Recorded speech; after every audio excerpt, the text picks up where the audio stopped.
In December of 2005, two Indian ethnographers went looking for an Indian village in which to document daily life, village economics, village communications for Microsoft.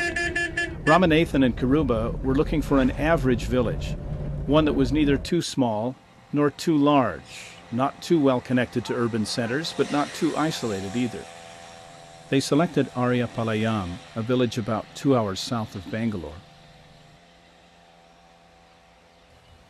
All of the villages they visited are in Salem district in the northern part of Tamil Nadu state, a 4-hour drive from the researchers' home on the southeast coast in Pondicherry. They returned later with Mati, Santia, and Shanki to spend time in the village, to interview workers, shop owners, and landowners, to try to get a sense of what village life would be like before the internet arrives. Most of Tamil Nadu, indeed much of South India, has been very dry these past 3 years.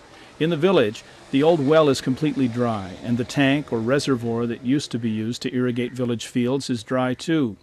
Local farmers have compensated by digging wells 150 feet deep into the valley floor, using electric pumps to draw the water up for irrigation. The researchers met with the village clerk. He works with the village's leader, the Sarpanch. The clerk told them that the village is a regional center for primary and middle school education and for public health. But with only 2 buses a day, Ariyapalayam is not really a commerce center. While water mining allows crop production to continue, young people who can do so are leaving the village, like this man's daughter, who, he said, hadn't married a good village boy, but had moved to Kerala, where soon she will have her first child.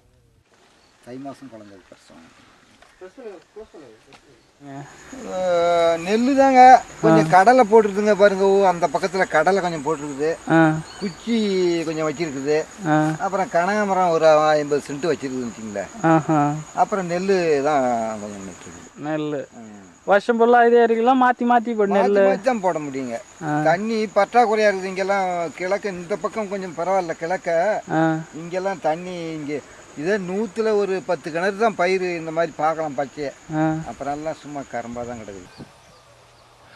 Landowners grow the turmeric you see here, in addition to rice, groundnuts, and the kanagambaram flowers, the flowers village women wear in their hair. The team walked and mapped the entire village. As in many villages, there are 2 main groups of people in Ariyapalayam. We mapped how each group lives in different parts of town. Landowners, who the anthropologists call hierarchy people, and wage laborers, who include some scheduled caste and tribal people, live in different parts of the village.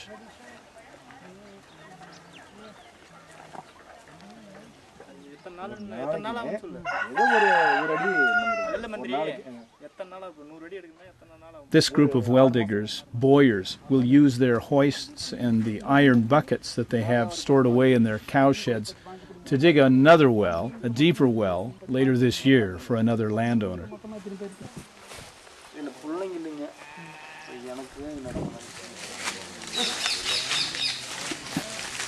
The wives of colony men will do wage labor when they can.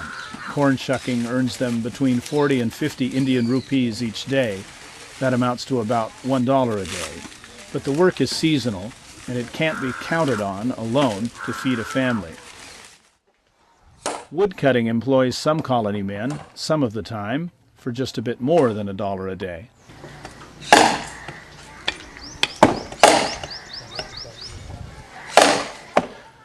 Ariyapalayam seems to have always had a brickyard.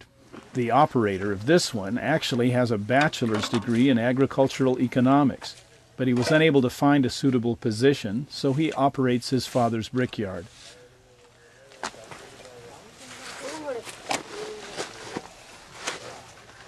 This morning his wife has ridden over on her bicycle and brought him a breakfast of pachu. The onions and the rice will keep his body cool for the hard work ahead, cleaning and moving clay, stacking dried bricks, and firing them in long stacks.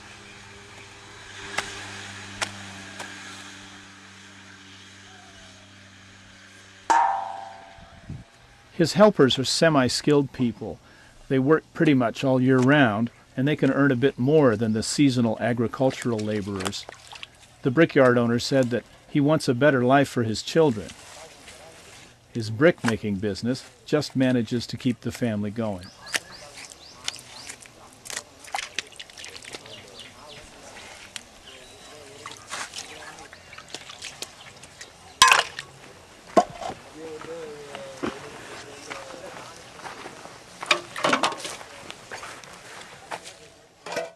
Ariyapalayam is not along a main road, but television is available to everybody in the village.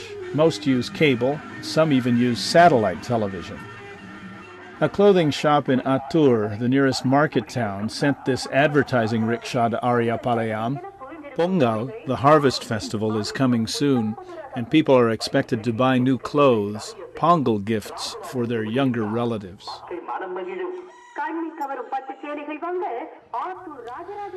Other merchants visit this town as well. This one is selling sweet drinks. Some of them are local products rebottled in bottles from national brands.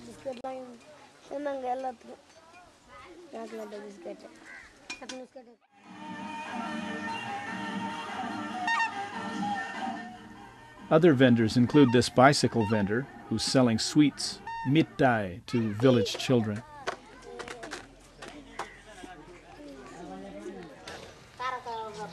Wholesalers like this one visit the petit shops in the village.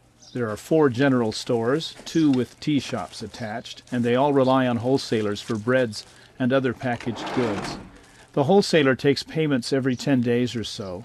Today he's making his delivery while the shop owner is being interviewed by Mati and Sandy. Colony households do their cooking just outside the door to the house. They use packaged products every day in food preparation.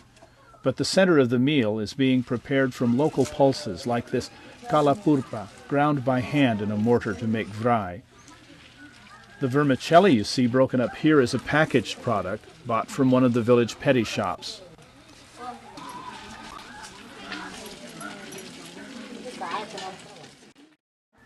Just inside the door of the house is an electric grinder. Not every household has one, but nearly every household does have a television, and a few have sewing machines too.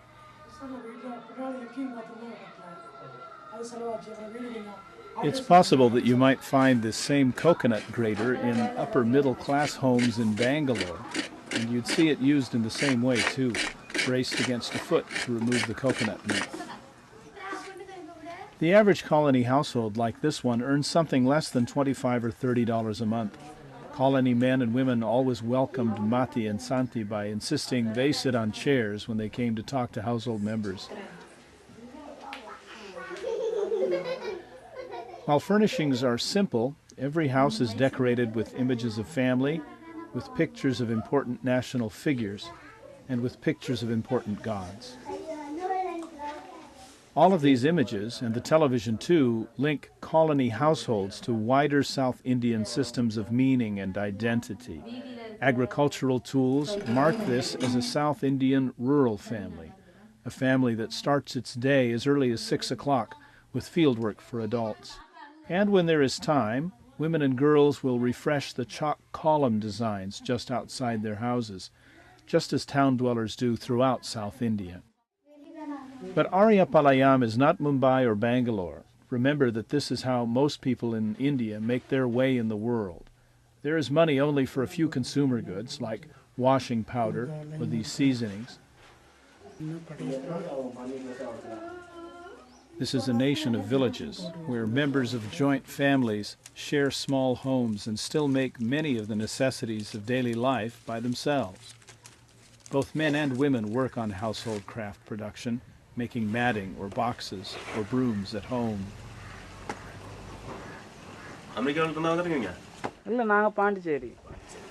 As the Tamil saying goes, a broom with only one straw cannot sweep. Husbands and wives help one another with some parts of household production. Like the brickmaker, this woman challenges the view of the uneducated villager. As a member of a scheduled group, a bus pass and college tuition are set aside for her by government. But she's not found it possible to continue college. Now, when she isn't taking care of her home and children, she's a wage laborer.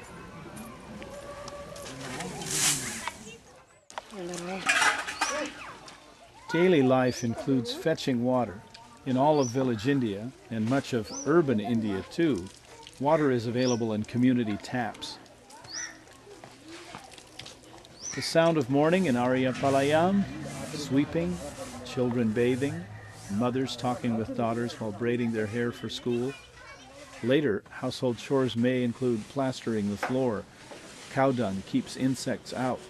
People say it keeps the house cooler in the summer and warmer in the winter, just as it has done for centuries. This ancient practice coexists with satellite technology, bringing the BBC and CNN to hierarchy homes in the village.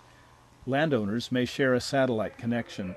Hierarchy people have multiple rooms in their houses, but the television has the same social place, reinforcing, along with daily newspapers, a shared Tamil identity, with shared tastes in soap operas and movies. The petty shops like this one are social centers. Regional papers arrive every day. This woman tells us that people don't like to buy the locally bottled sweet drinks. They prefer to buy Coca-Cola and other national brands. Her shop is fairly typical. She sells 2 or 3 bottles of soda every day. The average shop owner will gross between about $110 and $180 each month. Profits are small, and most businesses do their work on credit. People come in every 10 days to pay their bills. The community has several government-supported self-help groups, groups for women that make microloans, for example. And there is one local group that helps low-income school kids. Rajinikanth, the Tamil movie star, lends his name to this group. Rama learned from this association member that all of the funds are raised locally. Rajini can be seen in the movie house in Attur, in the market town, and also on a billboard for the Rajinikanth Association. Most of the bicycles here are for rent, not for sale. You could buy one if you wanted to, but the shop owner does most of his trade in tires and repairs. Here's another movie star lending her image to boxes of bicycle tire tubes. It's a kind of symbolic technology linking the village to Indian popular culture. The town medical shop has a visiting doctor. The shop earns about 1,500 rupees in gross income each month, doing a fairly lively business in patent medicines and in syringes. Injections are the favored means of drug delivery here for insulin, vitamins, and other drugs. And because the local clinic reuses its syringes, people prefer to buy the disposable models. So there is cash in the village. And although many colony people call it a sideline, milk production is by far the most reliable source of cash in the village. There are actually 5 organizations that exchange cash for milk in Ariyapalayam. The most popular, the Village Milk Cooperative. Every day, over 1,000 liters of milk are collected at about 10 rupees per liter, depending on butterfat content. Villagers pay an annual fee of 11 rupees to participate. They bring their milk, a few liters at a time, to the co-op twice a day. Accounts are settled every 10 days or so. Many of the village cows have been bought through a government loan program, but too many people had trouble repaying, so government help to purchase a cow is no longer available. Cows are kept fresh through artificial insemination with the help of a visiting animal specialist. Milk production, wage labor, and petty shop operation are some of the ways in which women directly participate in the village cash economy. We have a lot more to learn about women's roles in the village, but in many ways, men are peripheral to the reproduction of village culture here. The home, women's terrain, is the place from where you go out in the morning and to which you return at night.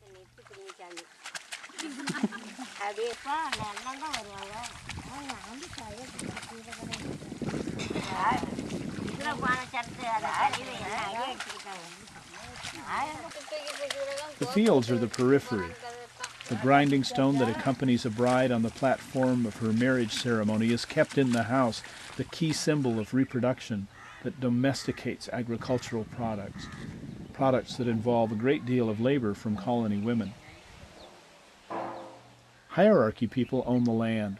This is the home and the mill of one landowner. He has his own three-phase power and a tank that holds a few fish. His mill employs several workers who process rice, corn for animal feed, and ground nuts. Landowners, on average, earn a little less than 3 times what a wage laborer would earn. Income from crops or from enterprises like the mill allow a more complex inventory of household goods, consumer products, and homes where cooking can be done indoors.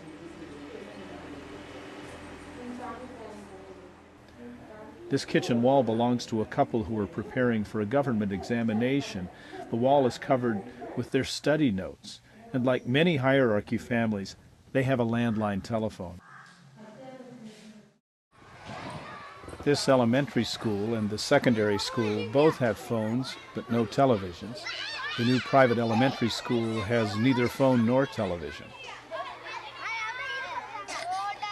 The research team arrived the day after a school-wide test. Teachers and administrators told us that students in the village were doing quite well by regional standards.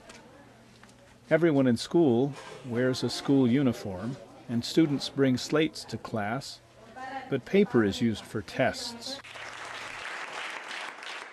The new private elementary school has the only computer in the village. It's not a working computer, but the school uses it to familiarize the students with the monitor and the mouse and the keyboard.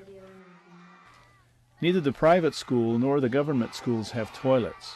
Most colony parents and children practice open field defecation. A free school lunch is served every day, though some parents pack a lunch for their kids.